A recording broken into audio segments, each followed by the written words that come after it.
à tous. Nous allons corriger l'évaluation sur la situation de proportionnalité. Donc on va y aller rapidement. J'ai essayé de mettre mon vidéoprojecteur. J'espère que ceux qui sont à la maison voient ce qui est ici. Si vraiment vous ne voyez pas, vous pouvez reprendre votre ordinateur sur votre ordinateur.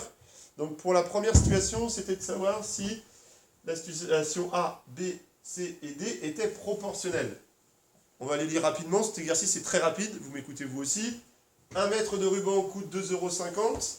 Est-ce qu'un rouleau de 6 mètres peut coûter 12 €? On voit ici qu'il y a un petit souci, puisque quand on fait de 6 à 12, c'est 2 fois. Ça veut dire qu'un 1 mètre de ruban coûte 2 €. Alors que là, ça coûte 2,50 €. Donc effectivement, cette situation n'était pas proportionnelle. Ça veut dire qu'ici, plus on achète du ruban, plus on nous fait une offre. Ça existe dans les magasins. Mais celle-ci, A, n'est pas proportionnelle. B, un manège fait 3 tours complets en 1 minute.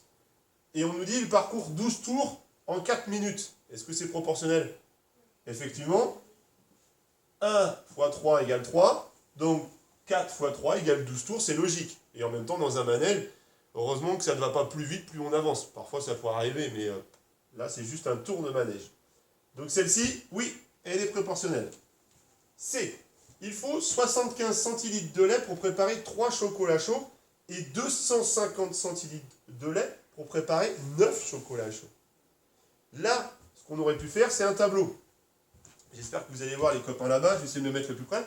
On nous dit 3 chocolats chauds, 75 centilitres, 9 chocolats chauds, 250. C'est bien ce qui est écrit. Pour passer de là à là, je fais comment? Fois 3. Est-ce que ici, si je fais fois 3, ça fonctionne? Déjà, 3 fois 5, c'est pas bon. D'accord? Donc on voit tout de suite que ce n'est pas proportionnel. C n'est pas proportionnel.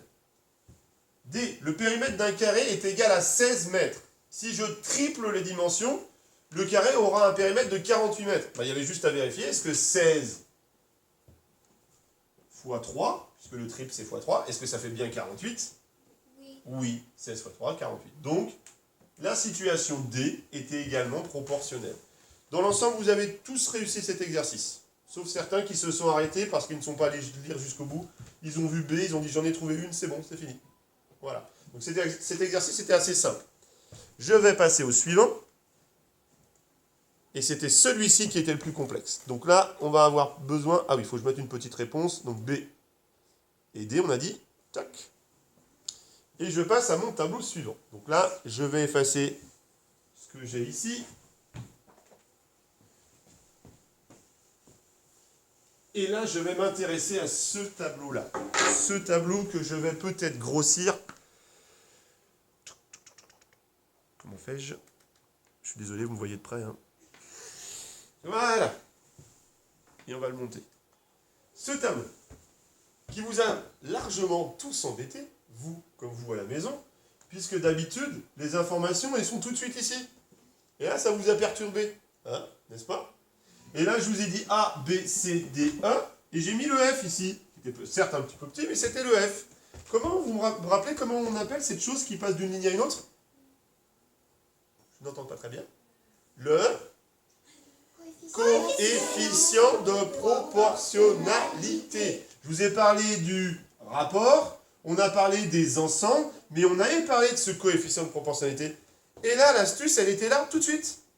Parce que certains se sont dit, il faut que je calcule A, B, C, D, E, puis après je verrai F. Et les amis, si vous aviez regardé le petit F tout de suite, c'est-à-dire de là pour passer à là, est-ce qu'on peut le savoir? Là? Non. Les informations, elles sont là. L'essentiel était là. De 7,5, c'est-à-dire 7,5 pour aller à 15. C'est x2. Et regardez bien, une fois qu'on sait ça, x2.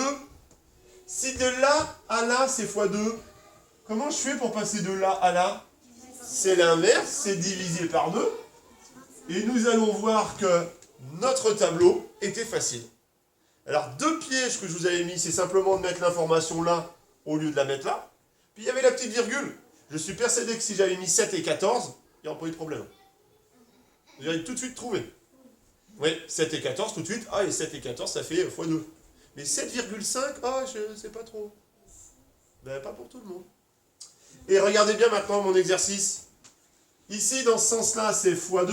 Et là, c'est divisé par 2. C'est-à-dire que si j'ai cette information-là, ben, je divise par 2. 2 divisé par 2, 1.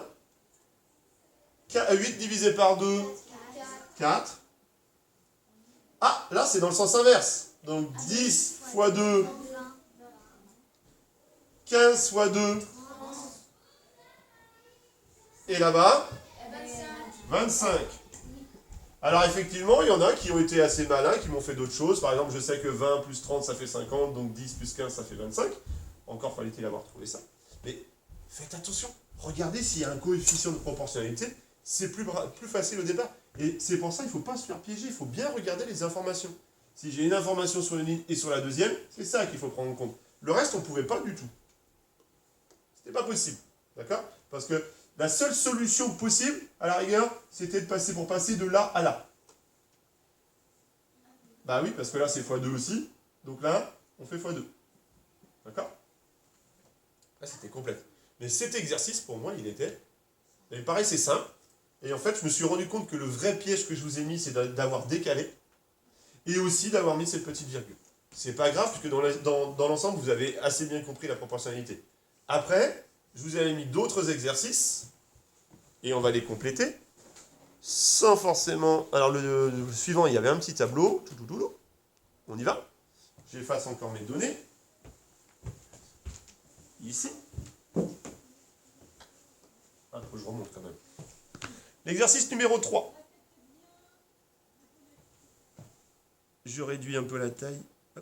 Est-ce qu'on voit bien là, les amis? Non. Je vais juste aux toilettes pendant qu'il se lave les mains, Fabrice. Allez, nous sommes repartis après un petit incident technique. Nous sommes sur l'exercice numéro 3 avec Isabella qui a travaillé comme surveillante de baignade pendant 4 heures. L'information, elle vous a déjà été mise dans un tableau. Elle a travaillé 4 heures et elle a été payée 56 €. Alors, moi je vous ai aidé, c'est que je vous ai dit, bah tiens, en 1 heure, ça ferait combien? Donc la solution, c'est de savoir, on passait de là à là, on fait quoi? Divisé par 4. Ce qui revient à dire quoi? Que 1 heure, c'est donc 56 divisé par 4. Ne fais pas comme Fabrice quand il l'a vu au départ, puisque celui-ci, il faut bien le poser. D'accord? 1, 4, il reste 1, je descends mon 6, 4 x 4, 16. Et voilà. On sent mon petit brouillon, moi je fais aussi comme ça. Donc ça veut dire que 1 heure est payée 14 €. Et donc si on sait qu'1 heure est payée 14 €, je peux pas le dire. Si 1 heure est payée 14 €, ah ben tout simplement, si je veux savoir pour 14 heures, je dois multiplier 14 fois... Ah non? Fois 14. Et donc là, il fallait le calculer. 14 fois 14. Ouais, je vais peut-être le faire ailleurs parce que vous n'allez pas voir très bien. Je vais le mettre là. 14 fois 14. 4 fois 4. 16. Non pas 4 plus 4. 16, je retiens 1. 4 fois 1. Plus 5. Je pense à mettre mon 0. Ensuite, c'est